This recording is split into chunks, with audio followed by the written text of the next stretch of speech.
Masih bergabung Dirjen dari KLHK, Sigit Reliantoro. Bergabung pula Wakil DKI Jakarta Tubagus Soleh. Saya ingin bertanya Pak terkait dengan asal dari paracetamol ini. Saya membaca sebuah jurnal kesehatan PubMed.gov yang merupakan isinya dari saya sebutkan di sini National Center for Biotechnology Information menyebutkan bahwa 85% paracetamol diekskresikan, dikeluarkan melalui urin.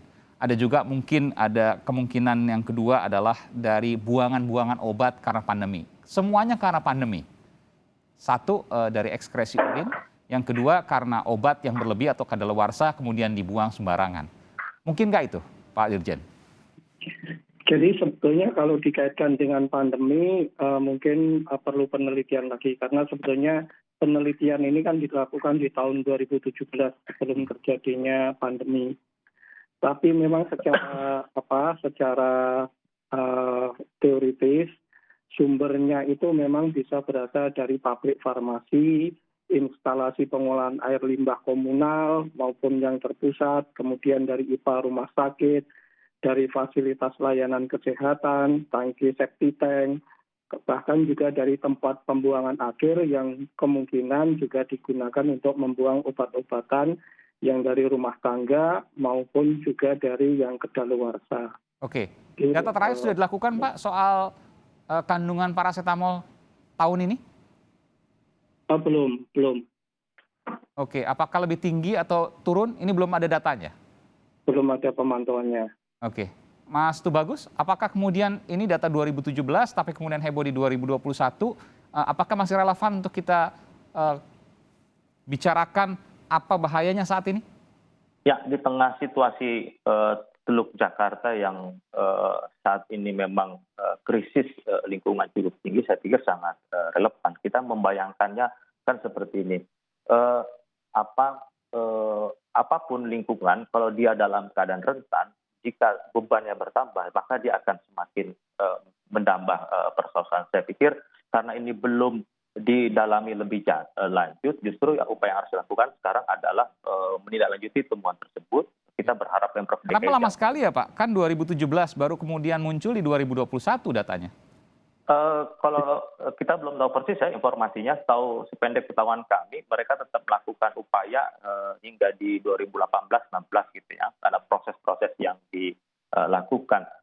Karena kita lihat ini adalah persoalan penting, kapanpun temuannya, dan sekarang terlebih lagi Pemprov kemarin sudah mengambil sampel dan menurut kami itu tepat ya untuk dilakukan untuk kemudian mendalaminya. Ya, artinya kan begini, saya ke Pak Dirjen kalau gitu. Kalau 2017 langsung diumumkan kan langsung gerak cepat Pak. Tapi kalau seandainya 2017 baru rame-rame di 2021, apa yang terjadi dari 2017 sampai 2021? 4 tahun kurang lebih itu Pak. Jadi mungkin konteksnya penelitiannya perlu dipahami. Jadi konteks penelitian yang dilakukan teman-teman di LIPI itu kan memang untuk S3-nya, PhD-nya salah satu staf di BRIN LIPI gitu. Okay. Dan kemudian itu diterbitkan di jurnal ilmiah gitu.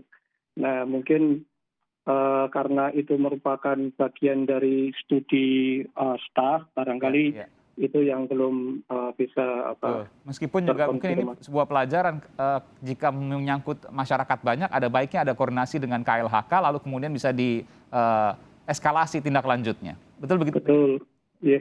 Jadi kami memang akan menindaklanjuti dengan membuat semacam working group yang menggabungkan KLHK, kemudian BRIN, juga kementerian-kementerian lain.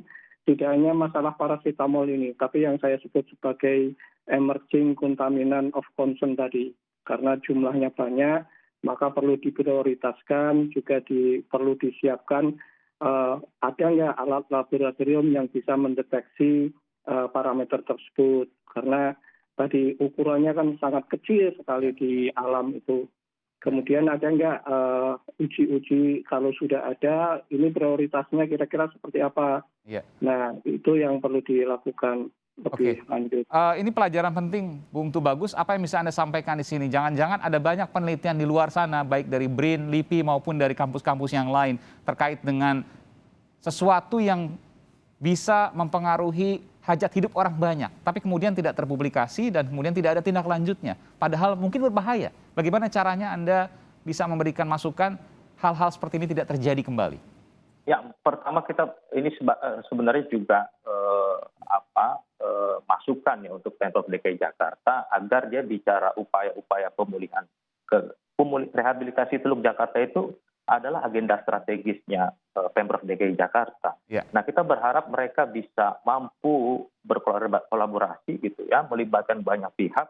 Nanti jangan Proaktif sampai begitu ya? betul aktif dalam upaya-upaya apa yang bisa dilakukan, karena sampai saat ini kita juga belum tahu gitu ya upaya rehabilitasi apa yang mereka lakukan, termasuk juga audit lingkungan di Teluk Jakarta itu juga Oke. merupakan bagian Baik, agenda baik. dari mereka. Saya ke Pak Dirjen. Pak Dirjen, tindakan proaktif apa yang dilakukan oleh KLHK soal ini? Jadi kita untuk farmasi, Bu Dirjen PSLB 3 dan kami nanti akan melakukan evaluasi IPAL-IPAL-nya. Kemudian juga kita sudah bekerja sama dengan BP POM untuk membuat pedoman bagaimana mengelola obat-obatan yang kedaluarsa. Dan itu tentu bisa diimplementasikan di semua layanan kesehatan, rumah sakit, dan juga mungkin di level rumah tangga. Jadi nggak boleh langsung dibuang ke tempat sampah, Pak? Bahaya itu ya? Oh, kalau yang obat-obat kedaluarsa itu termasuk limbah B3 sebetulnya klasifikasinya. Bahan beracun berbahaya. Jadi nggak boleh dibuang Betul. sembarangan. Tapi masyarakat juga nggak tahu harus dibuang kemana, Pak? Sebetulnya di Pemda-Pemda itu ada semacam istilahnya tempat pengumpulan kayak yang limbah elektronik itu kan kita sediain fasilitas-fasilitasnya. Kemudian yang masker itu kan juga disediakan oleh Iya, pemerintah mungkin masker daerah. karena banyak sekarang ada, tapi kemudian yang lain batu baterai misalnya, lalu kemudian obat kedaluarsa, informasinya tidak sampai. Saya yakin bahwa ini Betul. bukan hanya terjadi di Jakarta saja, tapi seluruh Indonesia yang kemudian juga bingung masyarakat untuk membuang kemana. Iya, baik. Baik, terima kasih. Mungkin ini pelajaran yang penting. Nanti kita akan tunggu tindak lanjutnya, kita cermati bersama. Terima kasih Pak Dirjen, Pak Sigit Terima kasih, Mas Reliantoro Aiman, dari Mas KLHK. Tubagus. Terima kasih Bapak. Terima kasih juga Sama-sama, Ketua Mas Wakil Aiman, DKI Pak Sigit. Jakarta, Mas Tubagus Soleh Ahmadi. Selamat malam Bapak-Bapak.